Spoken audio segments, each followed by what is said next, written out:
Assalamualaikum warahmatullahi wabarakatuh, teman-teman semua, pejuang stop judi. Saat ini yang sedang berusaha untuk berhenti tapi selalu gagal. Ada yang kalah jutaan, puluhan juta, ratusan juta, bahkan sampai miliaran. Begitu banyak uang yang sudah dihabiskan, tapi hati ini semakin dendam. Setiap kali kehabisan saldo ketika kalah bermain, timbul rasa penyesalan. Rasa ingin berhenti ini begitu kuat kan? Tapi ketika ada saldo dalam rekening, seketika niat itu buyar semua. Seada-adanya uang habis didepositkan semua. Menyesal lagi, niat berhenti lagi, tapi selalu mengulangi hal yang sama. Rasanya sudah capek. Mental sudah dipukul jatuh. Tapi kenapa sulit sekali untuk berhenti? Itu semua karena permainan judi yang teman-teman mainkan sudah merusak psikologis dan pola pikir teman-teman semua. Teman-teman sudah dibiasakan berharap mendapatkan uang dari judi online. Yang realitanya harapan itu selalu pupus, selalu berbanding terbalik dengan kenyataan. Tidak sesuai apa yang teman-teman harapkan. Semakin kalah, semakin berambisi, berharap kekalahannya bisa kembali. Berharap bisa mendapatkan keuntungan dari sana. Tapi justru kalah semakin banyak dan semakin dalam. Rasanya kalah, kehabisan uang dalam hitungan jam itu sangat menyakitkan teman-teman semua. Pusing dan stresnya itu sangat sulit untuk diungkapkan. Dampaknya menjalani hari-hari itu jadi tidak bergairah, malas untuk ngapa-ngapain. Lalu bagaimana caranya agar bisa berhenti secara konsisten? Teman-teman harus cari alasan kenapa saya harus bisa berhenti bermain judi online. Itu dulu. Cari sampai ketemu apa alasan yang membuat saya bisa berhenti bermain judi online. Kalau dengan cara teori hapus m-banking, patahkan ATM, hapus e-wallet, itu tidak cukup berhasil dan tidak cukup membantu. Karena ketika pengen depo, dengan mudahnya teman-teman bisa mengakses itu semua kembali. Yang harus dibenahi adalah pola pikir teman-teman yang sudah terlanjur rusak di sana, yang sudah terlanjur dirusak oleh permainan judi yang teman-teman mainkan. Agar teman-teman bisa berhenti, cobalah hal ini. Barangkali ini bisa membantu dalam proses berhenti teman-teman semua. Ketika pengen depo, bayangkan anak, istri, orang tua ada di depan kita. Sedang menangis melihat kita asik bermain judi. Bayangkan wajah kecewa mereka, sedihnya mereka. Mempunyai suami, seorang ayah, seorang anak dari orang tua teman-teman semua.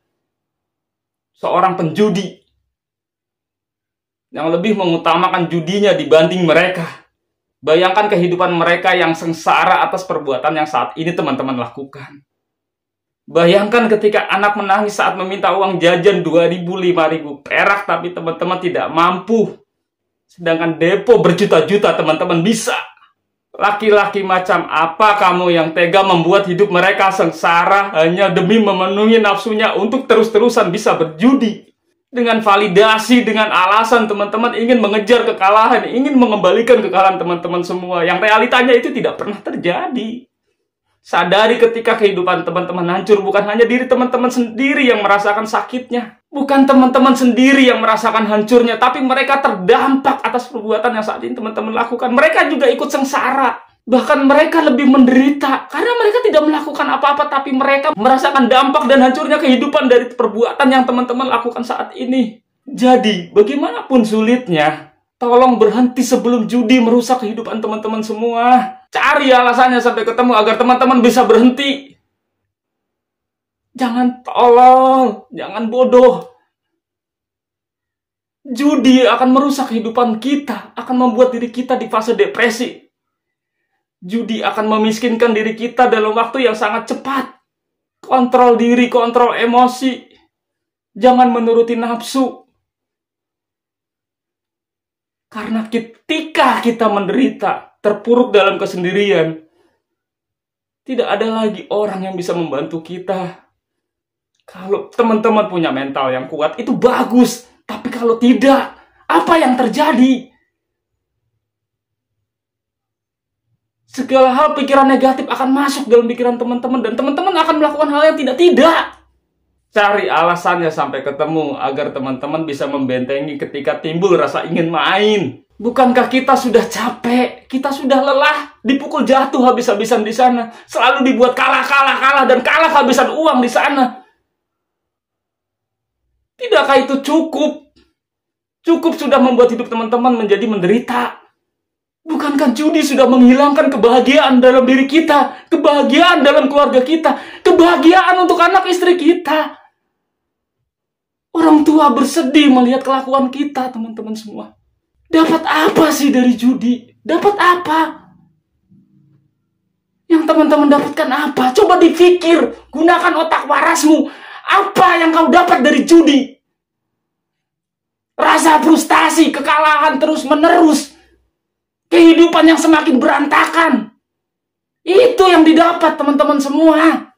Bagaimana Tuhan tidak murka sedangkan teman-teman tidak bisa menghargai rezeki yang diberikan oleh Tuhan? Wajar kalau kehidupan teman-teman semenjak bermain judi gelisah, tidak pernah tentram. Setiap hari merasakan stres.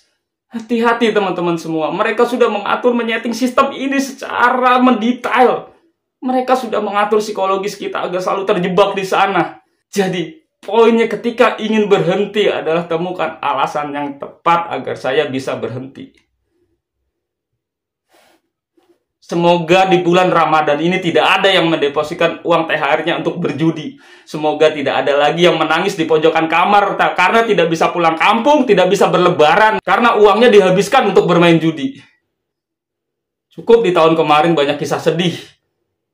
Orang-orang yang menghabiskan uang THR dan gajinya sekaligus untuk berjudi ketika lebaran tidak bisa merayakan Idul Fitri bersama. Semoga apa yang saya sampaikan ini bisa bermanfaat untuk teman-teman semua. Sayangi keluarga, sayangi anak istri, sayangi orang tua. Wassalamualaikum warahmatullahi wabarakatuh.